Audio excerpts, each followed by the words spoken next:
Hey everybody, welcome to the Geek Reloading podcast. I'm Adam, and as always, this is my co-host Josh. Hey! And coming off of the heels of a bunch of different episodes, and I think the most recent one we did was The Biggest Twist, we're actually going to go to an episode about hidden gem video games and games that were like the biggest surprises for us, ones that we kind of went in with one thing expecting, and then we were pleasantly surprised. So this one's going to have a kind of a mix of some ones that might be a little bit more obscure, and then some that are like just industry leading and kind of a no-brainer now, but maybe with the first time we played it, it was really interesting. So, Josh, you have a very interesting one at the very beginning. Go for it. I would love to hear what you have to say about this. So this one, it was really surprising how much I've just loved this game. It's stupid simple, it's easy, and it really teaches you how to build. It's called Mindustry, and it is a really beautiful amalgamation of like resource collection and resource management and tower defense. And it's stupid simple. It's really, low res, whatever, but it's just a good game. It's just simple and fun. And I just really like it. What is it playable on? I think it's like pretty much everywhere. I know it's pretty much everywhere. No, not console. So it's on PC. That's but far it's from everywhere, man. If you say it's pretty much everywhere but console. PC and where else? PC and phones. So like, okay. And honestly, I actually really like it. Like I play it on my my iPad. And I actually really love it. It's really good with computer, keyboard and mouse, but really like I like it just as a tablet game. So that's awesome. Look at me. I'm a mobile gamer too. I was going to say that's a good thing, though, because there are a lot of mobile games that are just garbage. It's nice to see that there are actual games that people enjoy that aren't just like, oh, but I have to spend a ton of money to even get anywhere, or I have to unlock all these things. So it's cool that there are actually good mobile games. I feel like it's finally starting to create a good pace and stuff. Like as soon as they made Fortnite and all those other games available on mobile, cause you have Fortnite, you have Modern Warfare on phones, you have what is the other one like Fortnite, the PUBG, that's what it was. I'm like, okay. It's an Arma mod, but I can't remember what it's called. Anyway, so it's cool that I think that mobile gaming is finally kind of starting to get somewhere after years and years of just being garbage, Well, my thing with mobile gaming is I really hate mobile games that try to emulate a better way of like input. Like controls are like 100% the most important thing for me in mobile gaming. Sure. If a game is built for keyboard and mouse and then you port it over to a console, it doesn't work with a controller all the time. Like or a controller or vice versa. Kind of has stuff. Yeah. Mobile gaming, like there's a very specific input method. Like, and if you're like buttons on the screen don't work. It's stupid. No. It's dumb, and it just should not be done. Like that, I like games that are built to work with a mobile system. Yeah. All right. Okay. So moving on. This one I mentioned in multiple other podcasts. It's close to my heart, guys. It is close to my heart. He loves it. Just deal with it. Yeah, and the reason why this is important is because this is a game that I never would have played on my own. I literally saw it come out and I was like, that's not for me. And I wrote it off, and I didn't actually play it until it became free. I've been really like, I think that Games with Gold and PlayStation Plus games and stuff like that is a great way to kind of open up your gaming experience and what you like to play, and kind of open you up to new genres. And this one I didn't ever think of, but it's got an incredible art style. The storytelling is on point, and it's just a really fun thing to play. And that is Life is Strange. Obviously, you've heard it before, so I'm not going to deep dive into it, but it's a storytelling game. It's episodic. It's just like the Telltale games where you have episodes, but it's also constantly for like $4 to $7. And I'm telling you right now, it is worth the full price when it first came out. Even though I got it for free, I have since then bought it on other consoles because I wanted it. That's how good it is. And so that one is just great because it surprised me just how well they were able to connect me to the story, just how well they were able to connect me to the world. And I was 100% invested. And so it was a great, great game. That is super cool. Like Yeah. Sometimes you just need an introduction to certain games, and then all of a sudden, they can become some of your favorites. Yeah, So. it was, I never would have expected it, but it's just an amazing game. And I played every single one since then. Okay, so next one, Josh, go for it. Okay, so my next one was Forager. It's on Steam. It's a cute little. It's kind of weird. Like, you start off on this little island and you're cutting down trees and picking bushes and stuff like that, and it just builds, and like you can build these furnaces that do different things, and like it just builds to the point where you're so overpowered. Like I like a lot of collection and farming, crafting games, and this is one of those games where it's like towards the end, it says, "Oh, well, we need 2 million of this item," and you're like, "Cool, I'll just make 2 more furnaces and I'll just let those go." And is it that easy to get that much resource at the end? Eventually, yes. I guess eventually, yeah. Right? Like it's kind of I found that I really love automation in games, like being able to set something up and just let it go. And like it's like you can automate almost everything in this, and it's super fun that way. And I was just really surprised how much I liked it. So it's just a cute little game that I saw someone play on YouTube, and I was like, I wonder, and picked it up for cheap. And then I was like, this is fun. And it's not too long. That was the only sad thing I kind of had, is I kind of grinded it out pretty quick, but it was just fun and it was cute. And I guess it's still being updated. I haven't touched it for a while, but yeah, that one, little hidden gem. Nice. So the next one that I have is the exact opposite of a hidden gem. This is one of the most popular franchises of all time. The reason why I made the list is because I think that even when it came out, I don't think they expected it to become this big. And that is Halo. When you look at Halo, it was one of those initial launch level titles for the Xbox when Xbox first came out, and they just wanted to make a foothold of some sort. Every single game system before that always had something that went, well, I'm going to get this system for this game. I'm going to get this system for this game. And Xbox really struggled to find something that would define it. They had Jet Set Radio Future. They had a couple other games like that, but nothing really like set it apart. And then Halo, they were like, yes, this is going to be the next big thing, we hope, and it delivered. It became the number one like go-to game for a lot of people. And I think it was because they made a lot of amazing options inside the game for that time. The multiplayer and being able to connect 4 Xboxes and do 8 versus 8 was unheard of in the console industry, and it was amazing. And it was huge. Yeah. And so I think that's why it was a bigger surprise, just for the fact that, dude, it became a force of nature after that. Well, we've kind of talked about kind of the histories and stuff of different things, and Halo, for me, Halo is the step right after 007. Yeah.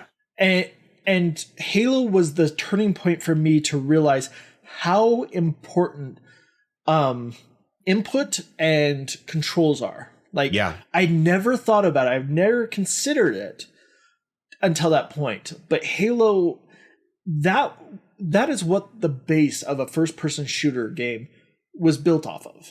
Yeah. Like, everything else pretty much just copied Halo. They've done a little bit better here or there, but Halo was that point. Yeah. There's a reason why Halo 1 still performs really well. The gameplay is still solid, and it's because they took the time to really dial things in and make it so that not only was it just really clean, made a lot of sense, and functioned flawlessly, but also they gave a lot of smart customization. Not you can customize everything. They went, look, your viewpoint, how fast you can look up and down, left and right, that kind of stuff is going to affect whether people like to play this. But we can't make it so that some people can move faster than others. We don't want to do secondary programming for specialty buttons or stuff. We want to make it so that it's still an even playing field. But also, we're going to give them this universal, really good control. And then we're going to make it so that you can do minor refinements that will make it so that it'll improve upon what we did, rather than you've Frankensteined it into something completely different. Yeah, and I mean, just the ease of movement always got me. Is just like because I remember there was a little bit of a point where we were kind of playing Halo and 007. We'd kind of go back to 007 once in a while. Going back was so rough. rough. It was rough. And we quickly got out of 007 because we loved that game so much. But it was like, that was not an easy game to play after you played Halo. Yeah.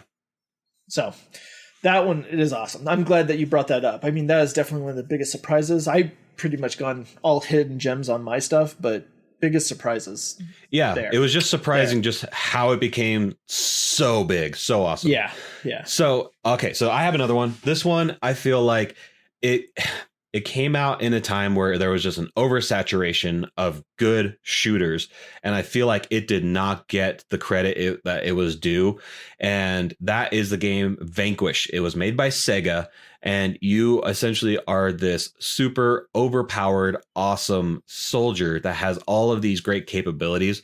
But what made this game cool is that the shooting and the game and the pacing, it feels like you are like breakneck, seat of your pants, barely holding on, because they did these really cool options where you're in this mechanical suit, but the suit literally has like jet propulsion on areas. So you'll jump to your knees and like a rock star slide, but instead that rock star slide is you literally rocketing on the ground and skating across the ground, shooting enemies as you go by. And then you can like jump up, jump in the air, and then rocket down and shoot again. And so you had all of this agility that you can't, like, I haven't seen another game do this really, really well when it mixes between, oh, I'll get behind a cover and shoot, and then suddenly, or I'll just totally, literally like jet skate through this entire area and take out enemies as I go.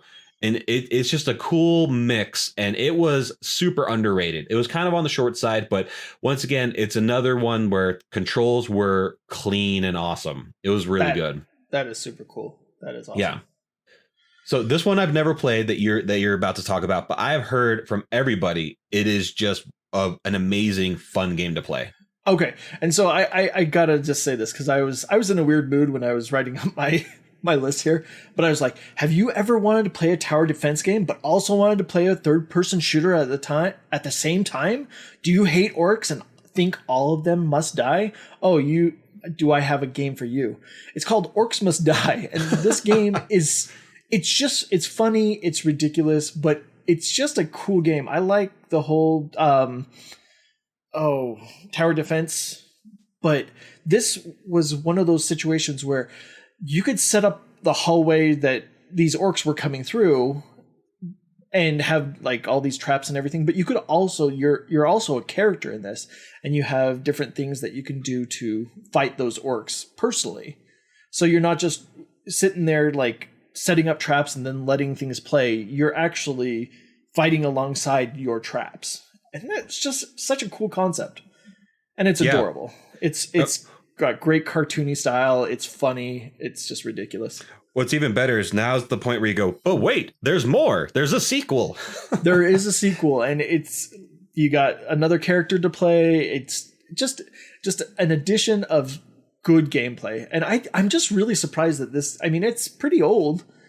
I don't know why it never got, tower defense is not like a big, unless you're Plants vs. Zombies, but whatever.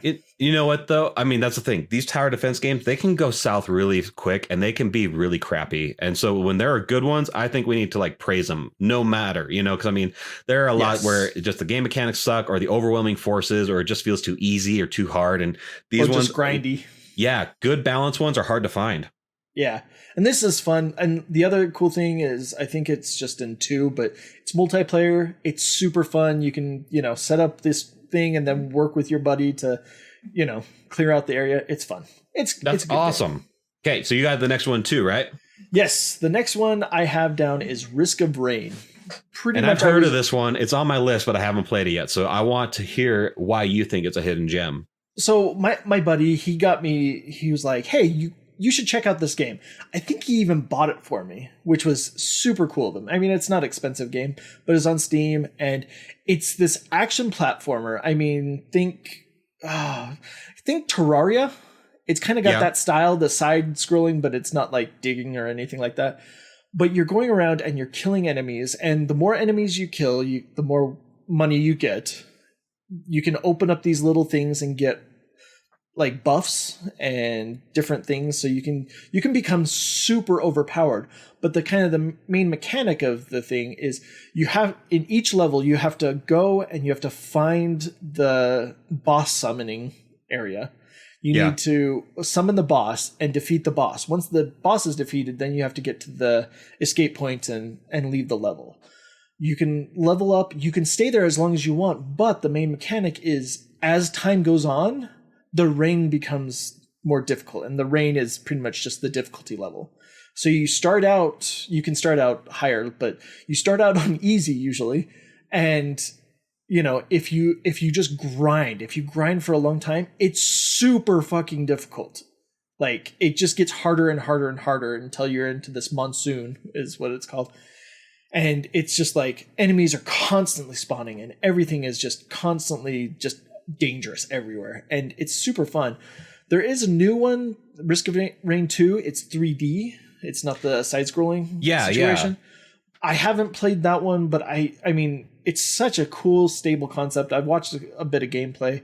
It's just a cool idea. Now it's like on consoles and everything else now, so it's definitely worth looking at.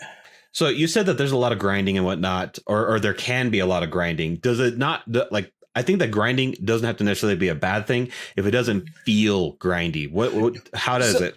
Sorry, like I wouldn't say grinding. It's more of a, like, you can keep attacking, like keep finding new enemies and then upgrading your stuff and getting better weapons and different things like that.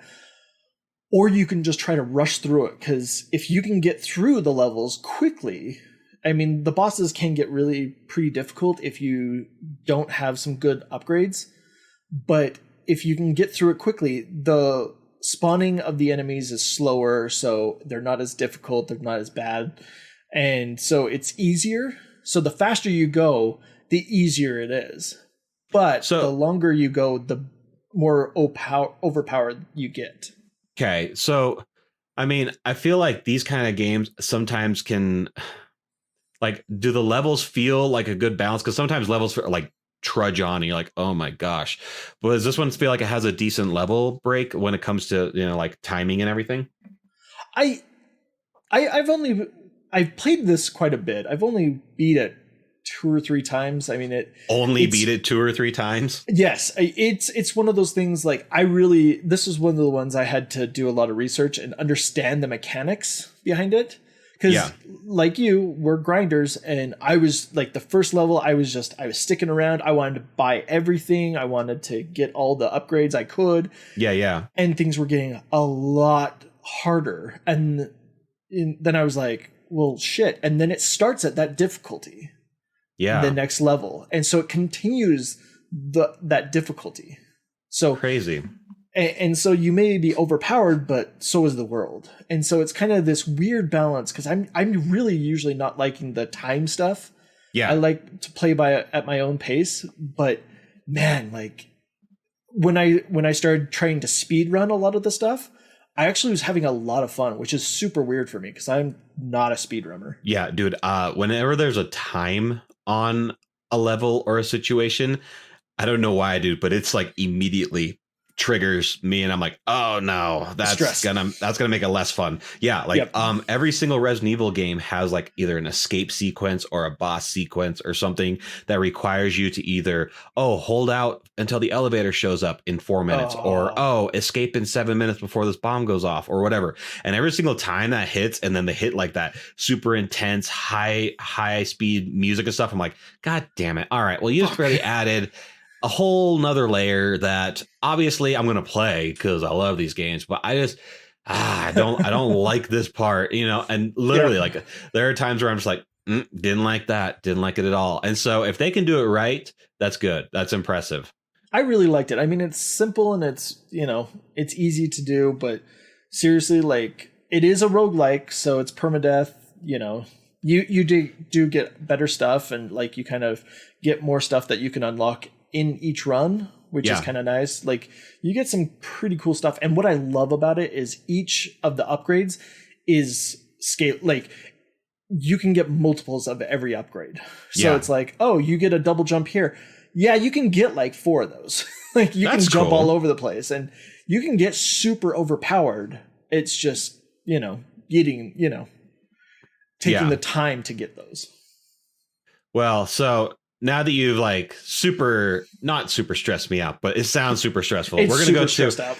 we're gonna go to a game that obviously the newest versions have made critical acclaim, worldwide loved, and everything. But back in the day, especially this version, not very many people had even heard of it when I was playing it, and that was Animal Crossing for the GameCube.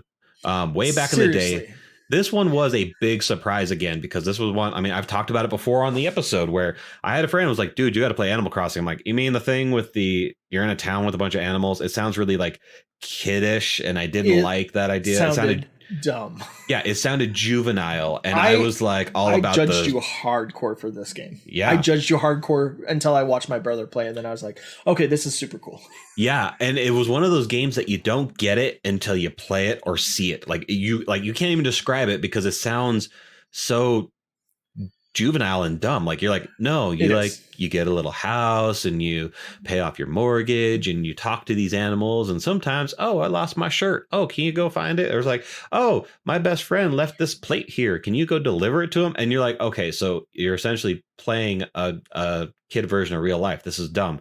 But then you play it, and just the level of relaxation and the level of like gentle progression, and you go at your own pace and everything. Like it was, at the time, it was a game that either you got it or you didn't. And there was plenty of people who didn't. And just those few people that did, you're like, right, you got to play this. I mean, but from that to now, where you have Pocket Camp, New Leaf, City Folk, and obviously New Horizons, the big one that everyone's into, it's become a staple. But when it first started, it was this weird niche they were creating their own little area of the gaming world.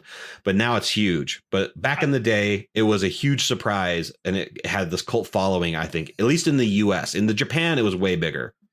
Yeah. I will say, like, if you're just going to put one word on it, and that would be relaxing. Yeah. It's like not a lot of people have gamed for relaxation at that time.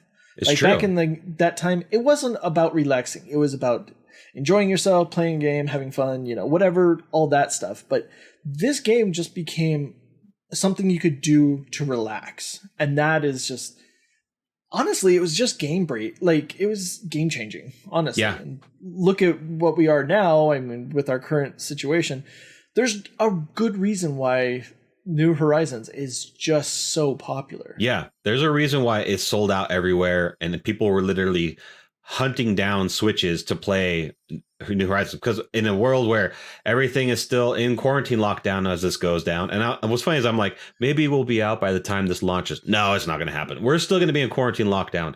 The reason why this game was so popular is because in a world where everything sucks and everything is hard and everything feels stressful, a game like this is what everyone needs.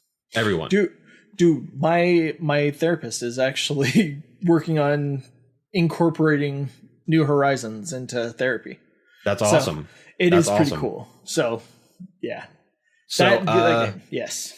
So the next one, Josh, this is yours, and you got to explain that it's not one version; it's the other version. Yes, so that's go ahead. That's why I put it. So the next one I have down is Fortnite. Put away the torches. Just hang on a minute. Let me explain, and then you can decide if you need to burn me at the stake or not. So Fortnite started out in a completely different realm. It was not a battle royale game. No. It was a tower defense, wasn't it? Tower defense, I mean, it was kind of this, the way it was explained to me way back in the day, very when the far trailers back. were launched and everything. Yes, is you would build this base, and then you would go and scavenge for items, and then you'd come back and build the base up more, and there'd be waves of enemies. And so what I thought it was, and I don't know where I got this, but what I thought it was is at night you'd have the zombie hordes coming, and during the day you'd go out and scavenge materials and get different things, and then bring it back to your base and upgrade your base. But it wasn't technically that. It was it wasn't open world. It was more level based, but it was still a lot like that. You would go and collect stuff, and you would go and open stuff up. You'd build things, and you'd have to do certain tasks and stuff. And I thought it was such a cool concept, and I got into the beta and I started playing that a lot. And I really loved the game. And then Battle Royale hit, and they made $1 billion, and they've constantly kind of tried to keep Save the World going, because I guess that's like their baby.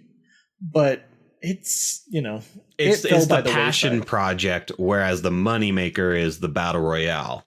Yeah, and it kind of seems like they don't really care, or they have this idea that it's just not working, in my opinion. I haven't played Save the World for a long time, so I just need to try that. I don't play Battle Royale, don't worry. I'm not playing that either. So. Yeah, I mean, that's the thing. If you like it, you like it. I've tried, and I struggle. But anyway, honestly, the original idea of Fortnite Save the World was like, to me, I felt like the overall idea was already it's already been done before. I liked the art style, and I liked the look and feel of it, and I liked the few things they added to it. So it had a lot of promise. It's kind of sad that it fell by the wayside when everything else picked up with Battle Royale mode, because it really did have a lot of potential to be much bigger than it is right now. But, when you see dollar signs, you follow them. So it is what it is. And really, that bet they took paid off dividends. Yeah, they took Fortnite a gamble. Is a name. Yep. It never would have been that big if they had kept on their original plan. But yeah. It's sad. I mean, I had the biggest crush on Penny. She was one of the characters in it and she was a constructor, and I loved it. It was just such a fun thing, and her voice is amazing. But yeah, it's just kind of fell by the wayside. So sad. The next one, I think that a lot of PC people know the origins and the earlier ones in the franchise. This one, I feel like it's one of those ones that, again, like, either you play them and you understand it, or you don't play these kind of games and you will miss out. And that's the XCOM Enemy Unknown, the first one on 360 and PS3 and whatnot.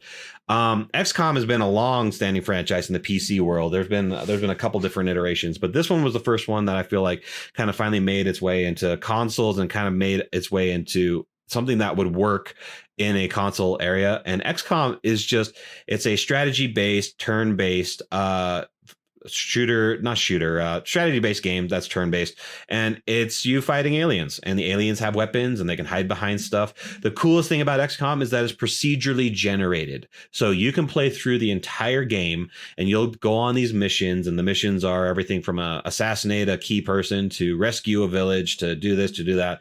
But then if you were to play the entire game again, the story would stay the same. But instead of those missions, you would be like, okay, recover this item or infiltrate this base. And so it makes it so that every single time you play it, it's something at least slightly new and different. And that makes it really, really fun. I've played through XCOM twice and XCOM 2 twice. And it's one of those games where it's a little bit slower paced because it's turn based and everything moves and everything has a turn, kind of like chess. But it is a really fun game with the power-ups and the level up system, and then also just the fact that it's new every single time. And that's something that I think that is kind of cool. The procedurally generated can be done really, really well, like XCOM, or it can be done really, really badly, like the very beginning of No Man's Sky, And this was one where it was done right. Nice. Yeah. That's cool. It's one of those games, I think I own it in Steam, but I have not actually played it. So, dude, give it a shot. I think you would like it a lot, especially since you like tower defense, where you plan stuff out and then it just runs and you kind of have to survive. It's a little bit more interactive. It's more like Orcs Must Die. It's kind of a mix. It really is. But you should really give it a shot because I think it's kind of right up your alley, and it's hard to describe again. Like it either works or it doesn't. Like the description and whatnot, you know. Yeah. So yeah, I mean, I love them. It was recommended to me by my homeboy Nick, and he's like, dude, these are my like chill out games because I can start it at any point from the beginning to the end of the game, and it's a brand new level. I've never played this exact level before. It's something different. I have my soldiers. The other cool thing about XCOM is you have soldiers, right? You recruit them, you train them. They have a name, they have a backstory, they have you can customize them by look and everything. But when they die, they're dead. Permadeath. Oh no. Permadeath. So their stats are gone, they're dead, and they're on a memorial wall. And so it's so hard because I'll go through missions and I'll have somebody who's been on 20, 30 missions. They're this all-star killer, awesome person. And then they'll die. And I'm like, oh my God, was that mission worth it? Oh no, I totally lost her. She was one of my main soldiers. I can't believe that happened.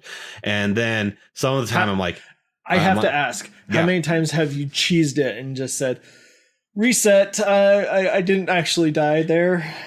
I don't know because I do it so often because I'm too invested. I'm not even going to pretend. I'm not even going to pretend. I become emotionally invested with them. I change the colors of their hair and stuff and their outfits so they're all matching. I'll change their names if I want to. I'll change. And so I am invested. I've created these people. And then if they die, unless it's the end of the game, like almost at the end, I'm like, okay, you died for a good cause. It's the end of the game. You'll be remembered. We'll sing songs about you. If that isn't that point, and they die, I'm like, nope, reset.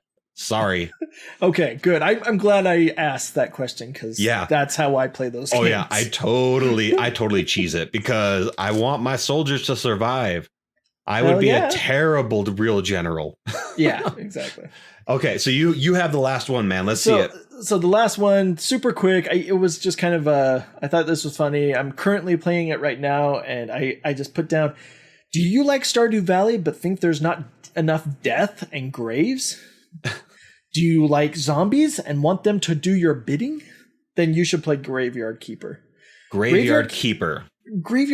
It's one of those things. It's just like Stardew Valley, it kind of seems, but it's just like you're this character where you're the keeper of this little church place and the graveyard in the church, and so you have to clean up the graves, you have to clean up the area, and you have to work on embalming, and you're a mortician, and so you're embalming and putting the dead bodies to rest. But there's this really weird kind of side thing where you actually have these memories of being in our current personal times. Like, what? Yeah, so I'm still kind of looking at it. The gameplay, the world is kind of weird. So I'm kind of wondering if it's like purgatory and you're dead. There's a hidden twist that you haven't gotten to yet. Yeah, and I'm just kind of, I love the whole automation thing, and you can pretty much take these dead bodies and reanimate them towards the end of the game, and you can actually have them automatically, chop wood for you and that's stuff awesome. like that. So it's just one that I wanted to throw on there. I'm still kind of getting into it, so I don't really know a lot, but it's fun. It's interesting, and it was on sale, and it's usually on sale on Steam. So nice. Check that one out. Nice. Yeah. Okay, so that's our list. Yeah, that's it. This has been another one that obviously we're going to have another episode where we do hidden gems and biggest surprises version 2 or episode 2, because obviously gaming keeps on surprising us. We keep on having these awesome hidden gems pop up. So but yeah, so make sure to like us on Facebook and Instagram. If you have any questions, you can email us at geekreloading.com. We would love to, if you have an idea for an episode, send it to us either through Facebook, Insta, or email. We would love to hear it, because you know what? We've had some people go, hey, you should do this, and we run with it. So we are always down for info. We hope you guys liked it, and we will talk to you next time. Thank you. Bye. Geek Reloading Podcast with Adam and Josh. Follow us on Facebook, Instagram, and Twitter. Have a question? Email us at geekreloading@gmail.com. Theme song titled Rocket by Kevin MacLeod. You can rate, review, and subscribe to our podcast on your preferred podcast service.